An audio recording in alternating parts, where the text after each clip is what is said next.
அதுக்கு அடுத்து பார்த்தீங்கன்னா crop loss assessment and models. இது எல்லாமே வந்து 5 மார்க்ஸ் இல்லை 10 மார்க்ஸில் வரலாம். இந்த சர்வேலன்ஸு, விஜிலன்ஸு எல்லாமே. So be ready. நான் இப்போ எழுதியிருக்கிற நோட்ஸே படித்து எழுதினா கூட போகிறோம். இப்போ இதுக்கும் வந்து we don't have a proper notes. I have collected different places and then I have written. So you write it from the notes whatever I have given in this. And லாஸ்ட்டாக ஒரு பாயிண்ட் மட்டும் நான் notes கொஞ்சம் இருக்குது, அது மட்டும் நான் கொஞ்சம் அனுப்பியிருக்கேன். So crop loss assessment and models. Crop loss அசஸ்மெண்ட்டுங்கிறது நம்ம ஆல்ரெடி படிச்சிருக்கோம். பேத்தோமெட்ரின்னு சொல்லி ஒரு டாபிக் படிச்சிருக்கோம். அது டிசீஸ்னுடைய மெஷர்மெண்ட்டுன்னு படித்தோம். அதனுடைய கண்டினியூவேஷனாக தான் இது வந்து க்ராப் லாஸ் அசஸ்மெண்ட். அதாவது டிசீஸ் வந்ததுக்கப்புறம் there will be loss in the plant. So that loss can be calculated and there are some models used to calculate that particular loss. அதாவது பிளான்ட்டோ இல்லை எனி க்ராப்போ டிசீஸ் இன்ஃபெக்ஷன் ஆனதுக்கப்புறம் அதில் ஈல்டில் வந்து loss இருக்கும். So அந்த லாஸை வந்து நம்ம அனலைஸ் பண்ணலாம் with help of some models. அதுக்கு வந்து என்ன அப்படின்னு பார்க்கலாம். ஃபஸ்ட்டு க்ராப் லாஸுங்கிறது measurement of reduction in quantity and quality of the yield. அதாவது மெஷர்மெண்ட் ஆஃப் ரிடக்ஷன் குறையும், அதாவது ஒரு ஈல்டில் வந்து குவான்டிடேட்டிவில் நம்பராகவும் குவாலிட்டி வைஸ் குறையக்கூடிய அந்த அமௌண்ட்டை கால்குலேட் பண்ணுறது தான் க்ராப் லாஸ். இது 2 மார்க்கில் கேட்டால் படிச்சுக்கோங்க. இது வந்து this study provides description of the categories of the yield as well as many forms of direct and indirect losses caused by the plant diseases. So இந்த ஸ்டடி வந்து பிளான்ட் டைரெக்டாக இன்டைரக்டாக லாஸ் பண்ணக்கூடிய எல்லா வகையான கேட்டகரிஸையும் நமக்கு இன்க்ளூட் பண்ணி எக்ஸ்பிளைன் பண்ணுது. அதுக்கு அடுத்தது yield analysed in original units or as percentage. So yield loss வந்து ஒரிஜினல் யூனிட்டில், அதாவது வால்யூம் இல்லை வெயிட்லேயே அனலைஸ் பண்ணலாம், அல்லது பர்சன்டேஜ் ஆஃப் டிசீஸ் ஃப்ரீ ஆகும் அனலைஸ் பண்ணி அதுக்கப்புறம் கண்ட்ரோல் மெஷர்ஸை நம்ம இம்ப்ளிமெண்ட் பண்ணலாம். And there are methods to measure the crop losses. Different methods have been analyzed till now for the crop losses, that is randomized complete block, split plot, Latin square. So இதெல்லாம் வந்து ஒரு particular ஏரியாவை select பண்ணிவிட்டு அதில் எவ்வளோ ஃபாஸ்ட்டாக disease occur ஆகலை, அப்புறம் டிசீஸினுடைய இன்டென்சிட்டி என்ன, சிவியாரிட்டி என்ன, அதை பற்றியெல்லாம் அனலைஸ் பண்ணுவாங்க. ஸோ அந்த மாதிரி அனலைஸ் பண்ணும்போது அந்த பிளாக் ஒரு ஏரியாவை வந்து they will make a plot and analyze, and then with the help of one particular plant data they will do the analysis of the whole area with the help of some model. So அந்த மாதிரி plot மேக்கிங்கில் randomised complete block, split plot, Latin square பிளாட்டுன்னு 3 different types of plots have been analyzed. அதில் வந்து பார்த்திங்கன்னா லேட்டின் ஸ்கொயரும் split பிளாட்டும் அவ்வளோவா எஃபெக்டிவாக இல்லை. ஏன்னு பார்த்திங்கன்னா லேட்டின் ஸ்கொயரில் மினிமம் 5 பிளான்ஸு இல்லை 5 ட்ரீட்மெண்ட் மட்டும்தான் அப்சர்வ் பண்ண முடியுது. அதே மாதிரி ஸ்ப்ளிட் பிளாட்டில் இது வந்து ஒரு அக்ரிகல்ச்சர் ஃபீல்டு, அக்ரானமிக் ஃபீல்டு அப்ளிகேஷன்ஸு இருந்தாலும் அதிகமாக சாட்டிஸ்ஃபேக்டராக இல்லை. ஸோ இந்த ஆர்சிபி மெத்தட்ஸ் தான் ரொம்ப யூஸ்ஃபுல்லாக இருக்குது. அதுக்கப்புறம் பார்த்திங்கன்னா நிறைய மாடல்ஸ் வந்து நம்ம இந்த க்ராப் லாஸ் அசஸ்மெண்ட் பண்ணுறதுக்கு யூஸ் பண்ணுறாங்க.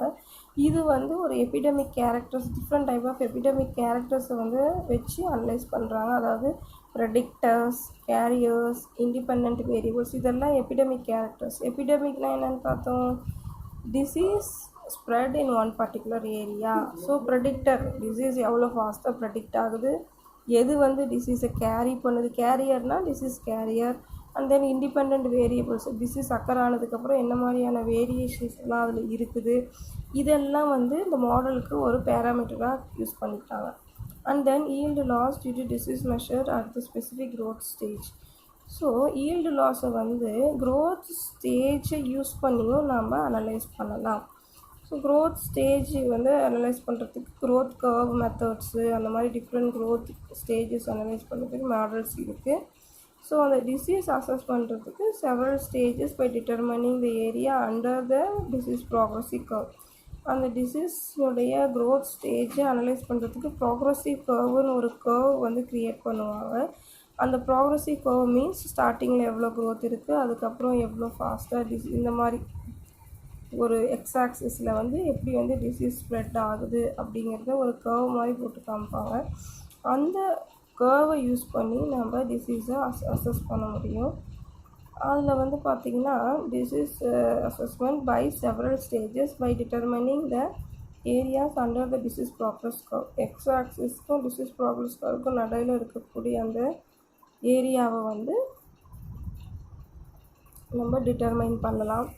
அந்த area, that area between the curve and the X axis is used to summarise the disease severity.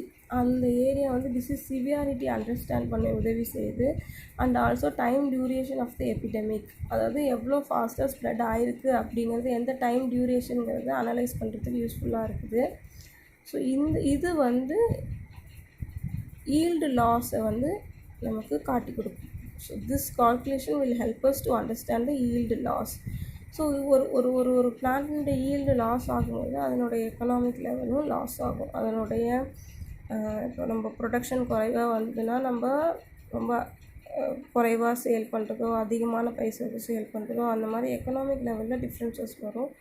So அதே மாதிரி இப்போ இந்த மேற்கொண்டு நம்ம அந்த ப்ரோக்ரஸிவ் கர்வை யூஸ் பண்ணி கால்குலேட் பண்ண அந்த டிசீஸ் சிவியாரிட்டி எல்லாம் வந்து directly correlated with the yield loss. அந்த சிவியாரிட்டியும் ஈல்டு லாஸும் சிமிலராக இருக்கும் மோஸ்ட்லி எல்லா பிளான்ட்லேயும். அதை வந்து நம்ம ஒரு நிறைய மாடல் மூலிமா ஐடென்டிஃபை பண்ணலாம். ஸோ அதுக்கு ஒரு 2 மாடல் எக்ஸாம்பிள் வந்து நம்ம இங்கே காட்டியிருக்கோம். லூஸ் ஸ்மட் ஆஃப் வீட்டில் இருக்கக்கூடிய லூஸ் ஸ்மட் டிசீஸ் யூஸ் பண்ணி ஒரு மாடல் க்ரியேட் பண்ணியிருக்காங்க. அதில் அது வந்து என்னென்னா loss kilogram per hectare, loss of kilogram per hectare, எவ்வளோ கிலோகிராம் வந்து ஒரு ஹெக்டேருக்கு குறைஞ்சிருக்குன்னு கண்டுபிடிக்கிறதுக்கு இந்த ஒரு ஃபார்முலாவை யூஸ் பண்ணுறாங்க. That is PR divided by 100 minus PR into PA. பிஆருங்கிறது பர்சன்டேஜ் ஆஃப் இன்ஃபெக்டட் ஏரியாஸ், பிஏங்கிறது actual yield, that is the actual yield. So இந்த இன்ஃபெக்டட் ஏரியாவோடைய பர்சன்டேஜும் இந்த ஈல்டையும் மல்டிபிள் பண்ணிவிட்டு இந்த ஃபார்முலாவில் அப்ளை பண்ணோம்னா நமக்கு ஒரு லாஸ் பர்சன்டேஜ் கிடைக்கும். அதை வச்சு நம்ம லாஸ் கால்குலேட் பண்ணலாம். The percentage of diseased years is directly proportional to the loss of. So this is all directly proportional. Percentage of disease is directly proportional to the yield loss ன்னு சொல்கிறாங்க. அதுக்கடுத்து stripe diseases of வேர்லேயில் வந்து percentage of loss is equal to percentage of infection கண்டுபிடிச்சிருக்காங்க. So percentage of loss kilogram per hectare வந்து percentage of infection divided by percentage of health into yield. So எவ்வளோ healed வந்து எவ்வளோ healthy plans இருக்குது, எவ்வளோ infection இருக்குது, இந்த டேட்டாவை அப்ளை பண்ணி நம்ம லாஸை கால்குலேட் பண்ணலான்னு சொல்லியிருக்காங்க. So these are the different models used to understand the crop loss.